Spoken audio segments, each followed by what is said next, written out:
Hey, Coach. Well, I'm so happy you found us on YouTube. Make sure you subscribe, hit the bell up above. We put out content just about every day. Also, go down below and check out teachhoops.com for coaches who want to get better. If you're looking to become a better basketball coach, you're looking for a mentor, if you're looking for resources, teachhoops.com is the answer for you. Go over and check it out and have a great day. All right, welcome to High School Hoops. I got to remember which of the 87 podcasts I'm doing right now, but High School Hoops. And Coach Barker's here's co-hosting with me. Gonna have a bunch of different co-hosts over the next, I don't even know how many months. I'd have to ask Amy how many months. A few. But before we jump in, I'd like to give a big shout out to our two sponsors. First of all, Dr. Dish. Learned last week that Coach has two of them. I have two of them. I usually have three of them. We kind of shipped one off to a former player. It was one of the old versions of Dr. Dish. So they came to, I said, you pick it up, you can have it. It was one of the older ones, but go over and check them out. Mention High School Hoops, get $450 off, and they trust me, they will take really good care of you. They will. If you mention me, they will take really good care of you. I just got a new board put on one of mine. And then go over and check out teachhoops.com for coaches who want to get better. Like I said last week, I got two kids in college, and I would like to retire before I'm 97 years old. And we do have a good retirement system in the state of Wisconsin for teachers. So I can vouch for that. If you want to be a teacher, Wisconsin has like the number 5 retirement fund in the world, supposedly. The state fund in Wisconsin is, let's just put it, Coach is a finance person, very, very well funded. Not going to go bankrupt anytime soon. So if you want to be a teacher, you're a high school coach, and you're out there, Wisconsin, that's the one golden nugget there at the end. All right. So what's today's topic, Coach? What are we talking about today? Yeah, if as a head coach, what qualities are you looking for in assistants when you're building your staff? Ooh, okay. So let me go with this one first. Hmm. So you've heard me talk. I've had two staffs in my 25 years, two staffs. And I believe every one of those staffs has have one of three qualities. You have to have the Energizer Bunny guy, Hmm.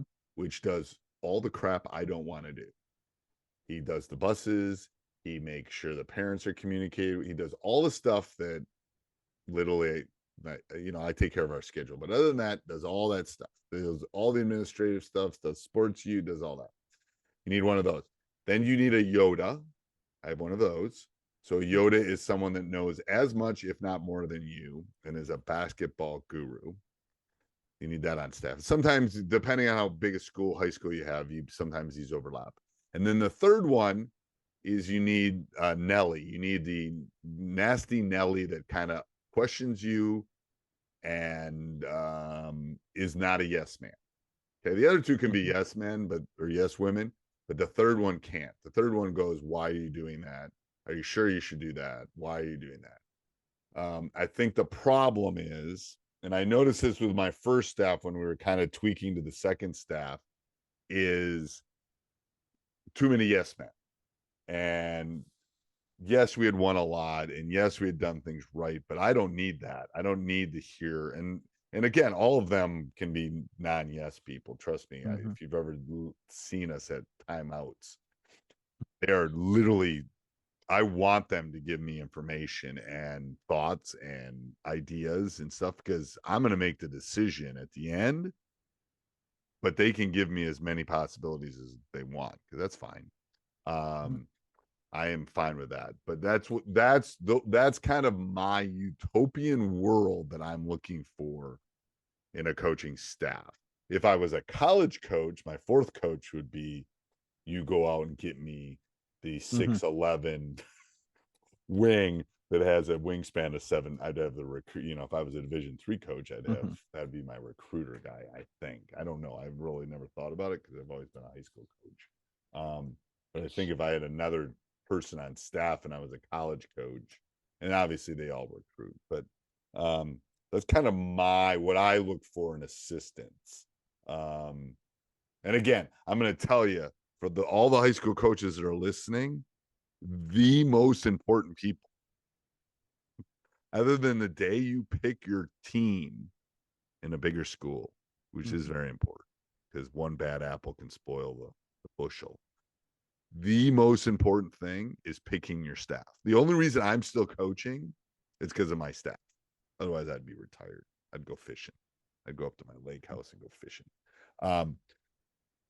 But the only reason I am is because I like those guys, and we work well together, and we have fun, and there's a reason the boys stop in every day and say hi in my room, and they're missing us, and it's because they know what we're about, and they post-COVID we've kind of come out of that darkness of that, but very, very important.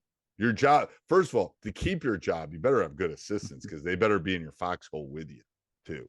Yeah. But what do you think, Coach? I'm sorry. What do you think about this? Was your question? I'm sure you got some responses to that. Yeah, I think what you said there, a lot of that is similar to me, and what I'm thinking. I was thinking a couple different things, I guess, in terms also of you've had two staffs, right? So you haven't really turned it over, had to look for it. But for No. new coaches starting out, I think it's important to find different types of coaches than if you were a 15-year or 20-year veteran as a coach. And I think what I mean by that is when you're starting out, you would like somebody on staff. And at the end of the day, I think it's more important the relationships you have with your assistant coaches over their prior experience. Because you can teach them the X's and O's. Correct. You can teach them but you better be able to because you're going to spend a lot. I mean, I swear to God, I spend more time with my assistant coaches than my wife during the season. I agree. A lot more conversations for sure. Yeah, I know. So the specific traits, I think, you're looking for that honest and trustworthy person, and we're looking for coaches that are responsible. And then also similar to you in your nasty Nelly, I'm looking for someone that's going to question me. So those are kind of the traits. And when I'm starting out, maybe I don't want so much of someone questioning me. Personally, I'm fine with it, but maybe some younger coaches might be a little skeptical that, hey, that person might want my position or that type of thing. Yeah, there's a fine line there, but I want why are we running zone so much, Coach? Or why are we doing this? Like again, as a younger coach, it's harder. Absolutely. And I had one of those that knew how to do it to me. Like it was like a lightning in a bottle because he knew how to say it to me without me going, oh, what are you talking about? Blah, blah, blah. Those are special. And if you can find those are even better. But yeah, the younger coach is going to have a little bit harder time, I think. Also, I think you have to be cognizant of how the coaches fit together. And kind of what I mean by that is, hey, for instance, I've had multiple assistant coaches over the year. It's kind of, the nature of the beast nowadays with the younger coaches and that type of thing. But what I mean by that is I have one assistant coach that he's my right-hand person, right? Him and I are together at all times. We're stuck together. I have another person I coach on the girl side. She handles all the girl stuff. She handles all the parents, all the scheduling, all the concessions, all those types of things. How do you do halftime as a girls coach? This is a side note, has nothing to do with this question. How do you do halftime and pregame and postgame? You go in the locker room? So pregame, we do not go in the locker room. We have a coach's room with a whiteboard and all of that. So we don't do any pregame. We talk to them, 15 minutes before the JV game starts. Okay. And then we talk to them. And then with 10 minutes to go in the JV game, we'll talk to them in the weight room after they do their pregame exercises and workout. So we'll talk to them in the weight room, and then we'll just see them on the court. So pregame, no locker room. Okay. Halftime, we do locker room, but I'm not big into halftime talks and stuff. So typically we'll be in the locker room 1 minute, 2 minutes. Okay.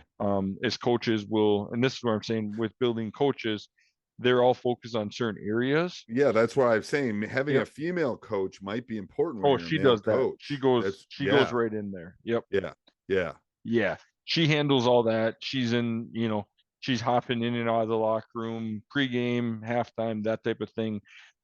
Just to keep the high schoolers kind of focused on the game and, Right. ensure everything is how it should be. So that's, a different aspect of it. And I think you have to have someone on staff that's that film junkie, to really kind of fill that role. You have to have that person that's a film junkie. And the last one personally for me is I want a younger coach that's a teacher, because I'm not a teacher, that has more availability in the off season, sees them at school. I really think it's positive that I don't see them throughout the entire day. I think they respect me more. We don't go over, I'm not seeing them. They don't have other opinions of me as a teacher. Nothing bleeds into basketball, right? They only know me as a basketball coach. So I think that's where, for me, and people that aren't at the school, your staff, you kind of have to have more layers to building it, to cover other bases that you can't fill yourself. And I think that's the biggest thing, is a head coach filling a staff. Right. Where is your biggest weakness? Find at least 2 people who that's their strength. Yes, and I think in my Rayovac, the guy that I don't want to watch any more film, because swear to God, I've watched more film than anybody should watch. I'll watch film, and I watch the amount of film I need to watch, but I don't watch like I used to when I had 3 VCRs going and I was doing this, and we were I've seen enough, so I can watch. What I can get done in 30 minutes, it used to take me 3 hours. But you're right, I have 2 of them, 2 scout junkies that are like literally. I would put our scouts against anybody's in the state. I really would. So you're right. I love that idea of, and then if you're not in the building, having someone in the building. I agree. I mean, I just know the amount of brush fires I have put out over the years. Ooh. Just because I'm here, and it's like, and if it's not you, it's got to be somebody else. I love that. Anything else, Coach? I guess just overall concept is, it's more important to have people on your staff, in my opinion, that you trust and that have a good reputation, especially in smaller communities, that have good reputations and that are respected, than someone that claims to know everything about basketball. It's really about the relationships and the trust and respect that those people have. It's the respect. Do you want to spend 4 months with this person? Oh, hands down. Yep. Do you want to be sitting on a hour, 2-hour bus ride home after you guys lost with this person, or yes, do you want someone that's That's a good question, especially when you're picking the staff. I agree. All right. Until next week, Coach. Perfect. Hey, Coach, so glad you enjoyed the video. Make sure you subscribe and like. Second all, go check teachhoops.com for coaches who want to get better. Let me help you put banners and stuff in your gym and become a nationally ranked coach, win more games in less time. Teachhoops.com is a community that will allow you to do that. Go over and check it out, and go check the next video out. Bye.